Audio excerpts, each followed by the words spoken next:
이번 사건에서 버스 기사님이 3초, 아닙니다. 1초라도 백밀러를 통해서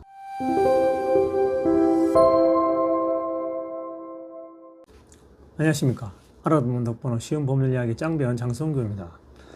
오늘은 지난달에 1월달이었죠. 1월 19일에 있었던 파주에서 발생한 버스 끼임 사고와 관련해서 이야기를 해보려고 합니다.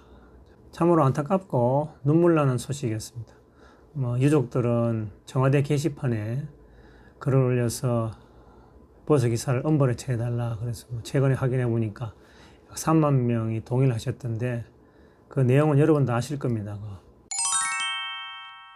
1월 19일 오후 8시 정도에 파주에서 버스에서 내리던 20대 승객이 몸이 끼어서 팔이 끼인 채로 버스에 끌려가다가 나중에 결국은 사망에 이르게 된 사건이었는데요.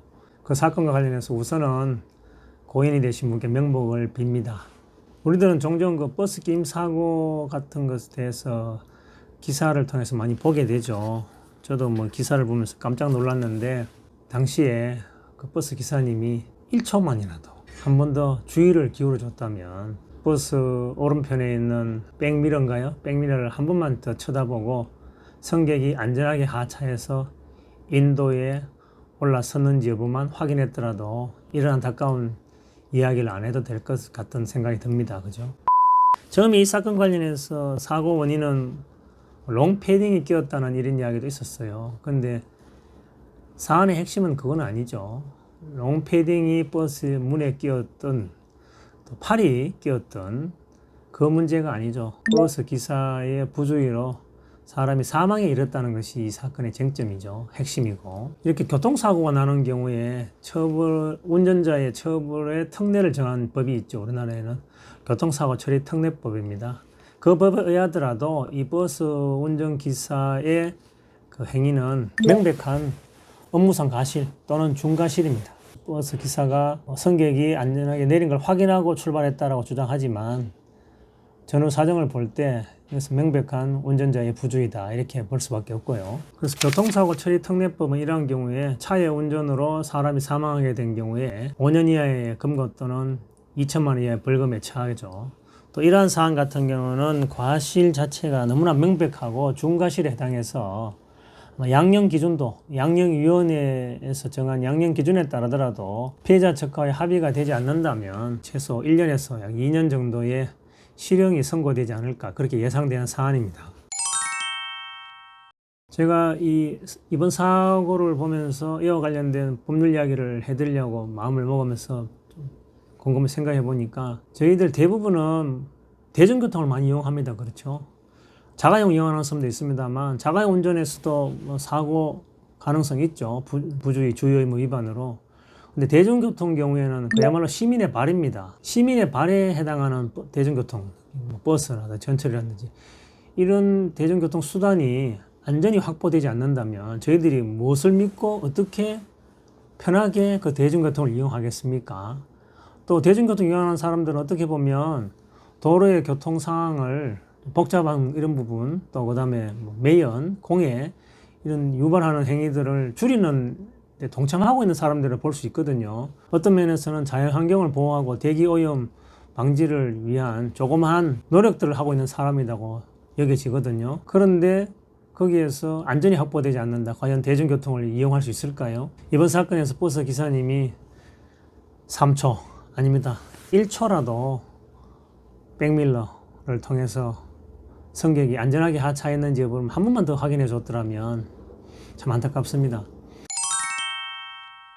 교통사고 이야기할 때 12대 중과실 이야기를 하는 분들이 간혹 있습니다. 교통사고 처리 특례법상 피해자의 처벌 불원 의사가 있으면 업무상 과실이 있거나 또는 중과실이 있다 하더라도 가해자를 처벌할 수 없는 특례가 있거든요. 그것은 왜냐하면 운전은 현대 사회에 있어서 필요 불가결한 요소죠. 운전하지 않고는 사회가 돌아가지 않죠.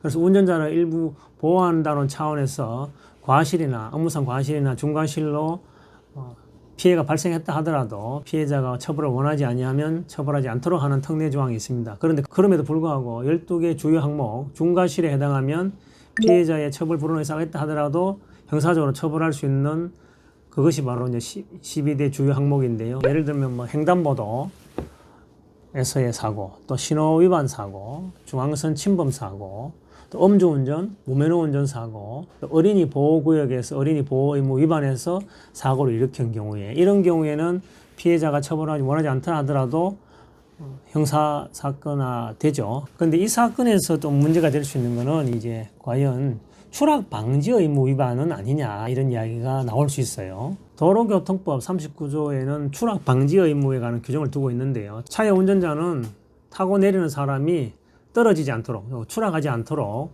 하기 위해서 문을 정확히 여닫는 등의 필요한 조치를 해야 한다는 조항을 두고 있어요. 그래서 그 조항 위반, 도로교통법 39조의 추락 방지 의무를 제대로 하지 아니하고 일어난 사고에 대해서도 교통사고 처리 특례법에서는 이것을 12대 항목에 포함시켜서 처벌할 수 있도록 하고 있죠. 근데 이번 파주 버스 끼임 사고는 사람의 사망에까지 이르렀기 때문에 이 버스 기사의 행위가 추락 방지 의무 위반에 해당하는지 여부를 검토할 필요가 없습니다. 그런데 사망에까지 이르지 않냐고 버스 끼임 사고로 사고 난 경우, 몇 년 전에 어떤 분은 뭐 치맛자락이 버스에 끼어서 다치거나, 또 내리면서 손이 끼어서 다친 경우, 또는 가방이 끼어서 다친 경우, 이런 여러 사례가 있는데, 그런 경우에 그러면 이게 추락 방지 의무 위반에 해당하냐가 문제가 될 수는 있어요. 1997년도에 대법원 판례가 하나 있습니다. 문헌에는 보면 그런 39조는 어떻게 표현하고 있냐면, 타고 내리는 사람이 떨어지지 아니하도록 하기 위하여 문을 정확히 여닫는 등 필요한 조치를 해야 된다 되어 있거든요. 여기에서 떨어지지 아니하도록 한다. 그러면 이게 추락 방지 의무죠. 그런데 사람이 벌써 자동차에서 내렸어요. 버스에서 내렸어요. 그리고 도로든 인도든 발을 내디딘 상태.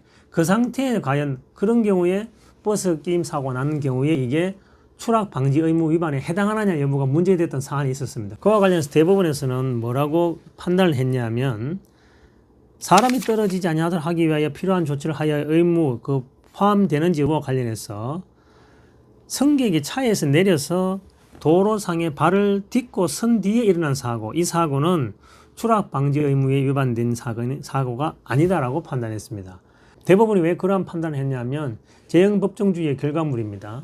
무엇 때문에 처벌받는지 여부를 명확하게 할 수 있는 구체화된 규정이 있어야 되거든요. 그게 재형법정주의라는 표현을 하는데, 또 그 문헌, 그 법률 규정은 구체적이고 명확해야 되거든요. 그래서 버스 끼임 사고 같은 경우를 만약 추락 사고로까지 해당한다고 해버리면 추락이라는 그 사전적인 의미를 벗어나는 처벌이 해당하기 때문에 그게 바로 재형법정주의 위반에 될 수 있는 것이죠. 1997년도 그 대법원 사안에서는 승객이 치맛자락이 버스에 끼어서 버스가 출발하니까 그 승객이 인도에 넘어지면서 뇌진탕 2주의 치료를 요하는 상해를 입은 사안이었거든요. 실제 사건 발생은 1995년도였는데요. 그 부분에서 어쨌든 이게 과연 추락 방지 의무 위반이냐 쟁점은 됐습니다만, 추락 방지 의무 위반은 아니지만 버스 기사가 운전에 필요한 주의 의무, 승객이 안전하게 하차 한 걸 확인하고 출발해야 하는 그런 의무 위반이 된다는 취지로 이제 판시를 한 것이죠. 이번 사건 관련해서 참 안타깝습니다. 사람이 실수는 할 수 있죠. 근데 이제 과연 해도 될 실수, 하지 말아야 할 실수, 이 사건은 하지 말아야 했을 실수가 아닌가 싶습니다. 그 20대 승객은 누군가의 자녀이지 않습니까? 버스기사가 3초, 짧게는 1초라도 조금만 주의해 주었다면 그 20대 승객은 안전하게 집으로 귀가했을 텐데, 그 엄함한 중대한 과실로 피해자는 그날 저녁 가정으로 돌아가지 못했죠. 참으로 안타깝습니다.